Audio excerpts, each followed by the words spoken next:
done after a massive COVID surge has been reported from all across the country. I want to now shift focus to Maharashtra, where there is a serious problem at hand with the rising number of COVID-19 cases. The surge in Maharashtra almost contributing to more than 50% of the cases coming in every single day across the country. Now, Maharashtra Uddhav Thackeray government has accused the centre of discrimination in the distribution of vaccine doses. Maharashtra Health Minister Rajesh Tope claimed while Maharashtra received only 17 lakh doses of vaccine, BJP-ruled Uttar Pradesh was supplied with 48 lakh doses, Madhya Pradesh with 40 lakh doses, Gujarat with 30 lakh doses and Haryana with 24 lakh doses. This is a very serious charge at a time when possibly the entire country is looking at both the state and the central governments to work together. Now, Mumbai authorities have claimed the vaccination centers will go dry if the vaccine supply is not ramped up immediately. Authorities claim out of 120 vaccination centers, 26 have already run out of the stock, 22 will dry up today, and the rest, the stock will run out by tomorrow. This comes a day after Union Health Minister Harsh Vardhan rebutted claims about the shortage of vaccine doses in Maharashtra. Shiv Sena MP Sanjay Raut slammed the centre, claiming conspiracy to cause trouble in Maharashtra through an artificial shortage of vaccine. But the Sena was red-faced after NCP Chief Sharad Pawar backed the Modi government, saying centre is cooperating with the state in this tough time.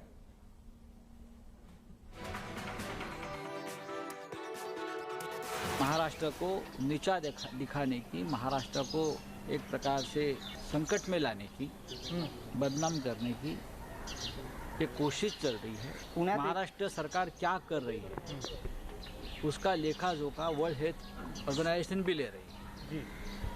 Maharashtra सरकार क्या कर रही है उसका संज्ञान Gujarat high court ने भी लिया है। सबको मालूम है महाराष्ट्र एक बड़ा राज्य है, महाराष्ट्र के ऊपर सबसे ज़्यादा प्रेशर है, सभी तरह का प्रेशर है। यह प्रेशर आर्थिक है, यह प्रेशर वैक्सीन का है, यह प्रेशर बढ़ते हुए संक्रमण का है। तो एक दूसरे के ऊपर टीका टिप्पणी न करने से केंद्र सरकार और राज्य सरकार ने एक साथ मिलकर लोगों की सेवा करनी चाहिए। की परिस्थितीचं गांभीर्य लक्षामध्ये घेऊन या सगळ्या परिस्थितीला तोंड देण्याच्यासाठी राज्य सरकारचे जे प्रयत्न आहेत त्या प्रयत्नांना आपल्या सगळ्यांचं सहकार्य हे मिळालं पाहिजे। आणि मला विश्वास आहे महाराष्ट्रातला सर्वसामान्य माणूस सगळा घटक अशा संकटाच्या काळामध्ये बाकीच्या सगळ्या गोष्टी बाजूला ठेवून पूर्ण एकजुटीनं सामोरं जाण्याच्यासाठी यंत्रणेला सहकार्य देतील याच्याबद्दल माझ्या मनामध्ये शंका नाही। आणि या सगळ्या सामुदायिक प्रयत्नातून आपण कोरोनावर निश्चित मात करू, कोरोना आपण घालू आणि नागरिकांची सुटका करू। महाराष्ट्र सरकारने वॅक्सिनचं राजकारण बंद केलं पाहिजे, लोकांच्या जीवाशी खेळणं बंद केलं पाहिजे। आणि काल केंद्रीय मंत्र्यांनी स्पष्टपणे महाराष्ट्राला किती वॅक्सिन दिल्या, त्यातल्या किती शिल्लक आहेत, किती अजून दिलेल्या आहेत हे देखील सांगितलं।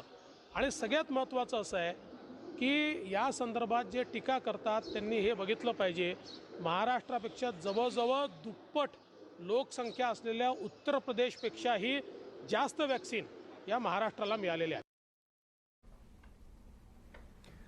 All right, now after Maharashtra, just not only Maharashtra which is complaining of shortage of the vaccines, Delhi also has raised some red flags when it comes to the vaccine doses which are available in the national capital. Health Minister of Delhi has hit out at Union Health Minister Harsh Vardhan over his comment that the capital had fallen short of vaccination targets. Satyendra Jain claimed capital's average has come down as vaccinations have been 30 to 40% less in the central government hospitals. He further added Delhi only has 4 to 5 days of COVID shots left. Meanwhile, hospital authorities also claim shortage of vaccine supplies. Authorities claim 200 jabs available at vaccination center when at least 500 beneficiaries are trickling in every single day. Delhi में vaccination ठीक चल रहा है, कुछ vaccine कल मिली है हमारे को और वैक्सीनेशन के भी हमारे पास 4-5 दिन का स्टॉक है। हमने आगे डिमांड कर रखी है, मिलता रहेगा। There was another cause of worry. Chaos broke out, in fact, at a hospital in Delhi when one of the vaccinator who was administering COVID-19 vaccine to people, those who were coming in, tested positive. That's right. It happened at the Rajiv Gandhi Super Speciality Hospital, where the vaccinator, in fact, tested positive for COVID-19. The vaccinating officer arrived early morning but soon felt feverish. As soon as she complained of the symptoms, she was tested and found to be COVID positive. The vaccinating officer has been isolated. However, this led to vaccination being delayed for several hours at the hospital, as all the other vaccinating officers were also tested, and the few reserve vaccinating officers were called in to fill the space. Ma'am सब में ही होगा rush तो, लेकिन but यहाँ पे facility ज़्यादा है, साफ़ सफाई इसलिए ज़्यादा है और फैसिलिटी भी अच्छी है यहाँ की। 200 डोज लगती है यहाँ पे, कंप्लीट हो जाती है, लेकिन 200 से भी ज़्यादा लोग होते हैं यहाँ पे। लगभग होंगे 500 का, तकरीबन 500 हैं यहाँ पे। पीछे से ही क्या कहते हैं, टीम नहीं है ना हमारे पास इतनी, वैक्सीनेटर भी एक ही है हमारे पास, फिर भी यहाँ से हॉस्पिटल से हमारे अरेंजमेंट करते हैं। प्रॉब्लम बहुत होती है, फिर भी हम कंफर्टेबल कर देते हैं, यहाँ पे प्रॉब्लम को अपना सॉल्व करते हैं। कितने लोगों को दिया है? 150 लोगों को दिया है जी। अच्छा, 150 ही क्यों, उससे ज़्यादा आ गए? उससे ज़्यादा वो कर ही नहीं पाते जी काम। डॉक्टर भी अभी आया है, सवेरे से हम 8 बजे से यहाँ पे बैठे हैं, डॉक्टर अभी आया, अब शुरू होगा काम। उन 150 को भी लग जाए, मेहरबानी है जी। अच्छा, तो मतलब अभी तो दोपहर के 12 बज चुके हैं। हाँ जी, 2 बजे तक ये काम करेंगे। कोई यहाँ पे आज कोई पॉजिटिव हो गए थे, क्या हुआ था? मैडम जो हमारी डॉक्टर मैडम जो वैक्सीन लगा रही थी, मैडम वही पॉजिटिव निकल गई जो सुबह आई। तो सबसे पहले उसने गई टेस्ट कराने, तो पॉजिटिव निकल गई। इसकी वजह से कोई डॉक्टर यहाँ पर आने में देर हो गया, हाँ वो पॉजिटिव हो गई, उनको क्वारंटीन कर दिया गया है। अब इसी वजह से मैडम ये प्रॉब्लम हो गई थी, ये डॉक्टर को आने में देर हो गया था। So what I'm being told by the beneficiaries who've come for the vaccination is that the center is not taking more than 150 people a day. Right now we are at a time when we've crossed the afternoon and still the vaccinations have not begun at the center. We've also been told that one of the doctors who was vaccinating, the vaccinator has also tested positive, and there's another person who's being called right now. But this is the capacity at which vaccinations are being done. The Delhi government said that they will vaccinate for 24 hours. Hospitals have been asked to augment capacity, but here at Rajiv Gandhi, only 150 tokens have been given to those who came. And after that, all these other people will be asked to go back and come back at a later date. With Ashok Banot, Milan Sharma for India Today.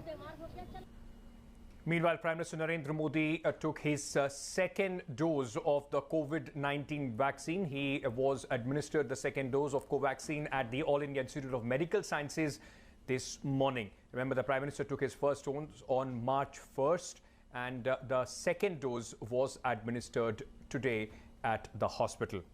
Tweeting a picture of him receiving the shot, Prime Minister said vaccination is one of the few ways to defeat virus and urged people eligible for the vaccine to get inoculated.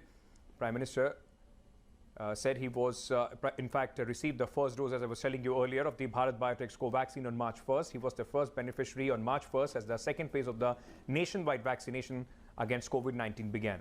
Two nurses who administered the vaccine to Prime Minister are P. Niveda, who hails from Puducherry, and Nisha Sharma, who hails from Punjab.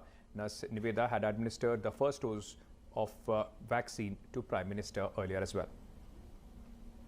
आज सुबह ही हमें पता चला कि sir अपनी Covaxin की second dose के लिए एम्स आ रहे हैं और हमें उन्हें वैक्सीनेट करना है।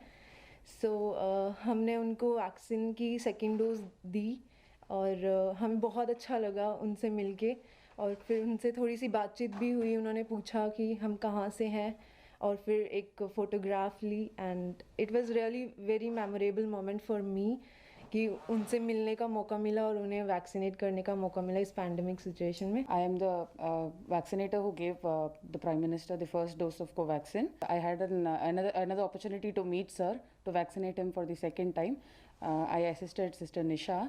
अच्छा लगा, सर से फिर से बातचीत हुई, एक फ़ोटो भी लिए थे हमने।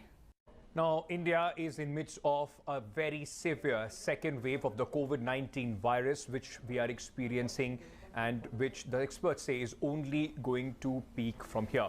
1,26,000 cases were reported in the last 24 hours. This is the third time, in fact, India has reported more than 1 lakh cases. In the last 5 days, if you see, more than 5 lakh cases have been added to India's tally. Maharashtra continues to remain the worst impacted state. The state broke its own pandemic record after reported nearly 60,000 cases in just 1 day.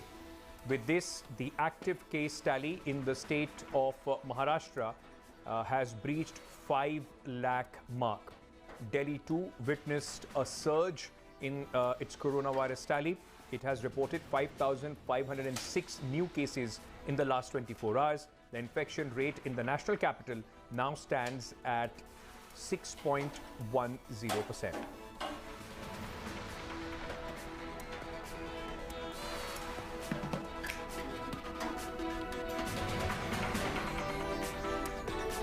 All right, let's now go across to my colleague Akshita Nandgopal, who is explaining various measures that are being taken by the states. Here's a breakdown of the kind of measures and the norms that have been put in place by different state governments amid a surge in coronavirus cases. Let's start off with the worst affected state of Maharashtra, where the government has announced a weekend lockdown. So that'll be from Friday night right up till Monday morning. A night curfew has been imposed in most districts, of course in Mumbai as well. Restaurants have been shut, theatres have been shut. Also, along with that, prohibitory orders have been imposed in Mumbai, Section 144, which means people cannot gather in large numbers. What about the national capital, which again has seen a worrying surge in cases? The Delhi government only recently announced a night curfew till the end of this month, after which there will be further review on whether those curbs need to continue. In neighbouring Uttar Pradesh, the Yogi administration has said that 20 houses will be sealed for every positive patient that's identified. No sporting activities will be allowed. There's also going to be controlling of crowds at malls and restaurants. So no shutting off of restaurants or malls at this point, but there will be renewed focus on the numbers at these places. In Rajasthan, night curfew has been announced in 10 cities where there's been a rise in cases. Schools have also been shut as a precautionary measure, and these schools are shut till class 9. Theatres are shut. Gyms are also shut. As far as travel norms are concerned, an RT-PCR negative report is mandatory for those travelling. In Punjab, a night curfew has been announced by the administration. No political gatherings, importantly, are being allowed. Also, as far as weddings and funerals are concerned, the numbers have been restricted, keeping in mind the surge in cases. What about Karnataka? Well, if you look at Bengaluru, which has been reporting the most number of cases in the state of Karnataka, Section 144 again has been imposed. So prohibitory orders in place. There are also restrictions in gyms and pools with regards to how many people can gather. Again, these places have not been completely shut down or closed off. Haryana, norms that have been put in place about how many people can gather. 200 is the cutoff limit of people who can gather for indoor activities. Again, depends on the space to ensure social distancing is maintained. 500 people are allowed for outdoor activities. Chhattisgarh is the state that's announced a complete lockdown, leading to speculation on whether other states will also follow suit and ensure a complete lockdown amid the second wave of coronavirus cases. Madhya Pradesh came out with their norms some time back, where they've said that there will be a weekend lockdown in cities. They could follow that up with further orders as well. Tamil Nadu also just about released their norms soon after polling a few days back. They've said that religious gatherings are banned till the end of this month. Only 50% occupancy will be allowed in restaurants as well as in malls. And this is in addition to already the norms that are in place in the state. So that's a sum up of how different states are choosing to tackle the rising spread of the virus currently. Amid the rising number of coronavirus cases, there are many states which are facing a serious crunch as far as the hospital beds are concerned. The situation is becoming worse in Gujarat. Now, scenes, in fact, which are being witnessed at various hospitals in Gujarat are quite alarming. In fact, many patients, if you see the visuals, have been seen lying in the corridors where they are facing difficulty in breathing, and oxygen cylinders have been attached. Now, the government hospital in Bhavnagar These visuals have been tweeted by Shakti Singh Gohil from the Congress party in Gujarat, where he is purportedly showing a government hospital in Bhavnagar. He claimed people are unable to get admitted due to shortage of beds. Situation is similar in Gujarat's Morbi, where COVID-19 patients are being treated out in open. There were no beds, so they lie on mats getting tended by the staff. In another shocking case in Surat, a garbage truck was used to transport ventilators by the municipal corporation. India Today did a reality check of the availability of the beds in Pune municipal area. Naidu Hospital, which was overcrowded, COVID-19 patients were spotted being treated even in the casualty wards. The situation remains similar and dangerous in Lucknow as well. We are here at the trauma center in Lucknow, and we have encountered with many patients, many family members who have come here to get their patient admitted, but they are facing issues with the unavailability of the beds. Many of them are saying that the patient is not getting admitted here, and they have asked for the bed, but they are not getting it. At the same time, you can see that many patients are coming here. They are on the stretcher. We also see a few patients who were not even given the stretcher on time, but at the same time, because of the focus on the rising number of cases, the non-COVID patients are also suffering.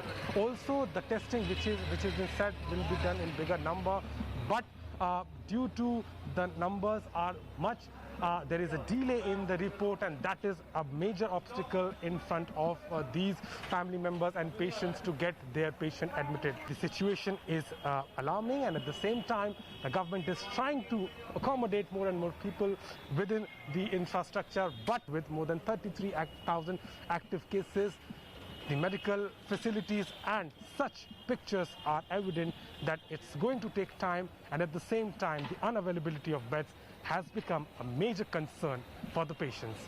In Lucknow, with cameraman Harish Kandpal, Abhishek Mishra for India Today. 12 बजे से यहाँ परेशान है, कोई relief नहीं मिल रहा है। हम से भटक रहे हैं, हटाया जा रहा है, उस वहाँ जाइए, कुछ नहीं हो रहा है। क्या कह रहे हैं? एडमिट नहीं कर रहे हैं? एडमिट नहीं कर रहे हैं। क्या बता रहे हैं? बता रहे हैं हमारे पास वेंटिलेटर नहीं है, जगह नहीं। As India recorded the biggest surge in the COVID-19 cases since the pandemic outbreak, Prime Minister Narendra Modi will be interacting with all the chief ministers to chalk out the further strategy to try and once again control the virus. The Prime Minister will be holding discussions on the ongoing vaccination drive as well. However, West Bengal Chief Minister Mamata Banerjee will skip the COVID meeting with the Prime Minister. Chief Minister will not attend this meeting in view of the election campaign. The Chief Secretary of West Bengal will be attending the meeting on her behalf. Remember, Didi had also skipped the last meeting that the Prime Minister chaired with the Chief Ministers. Hi everyone, Preeti Chaudhary here. Hope you like this video. For latest news and analysis, like and subscribe to the India Today YouTube channel. And don't forget to press the bell icon to stay updated. Thank you for watching.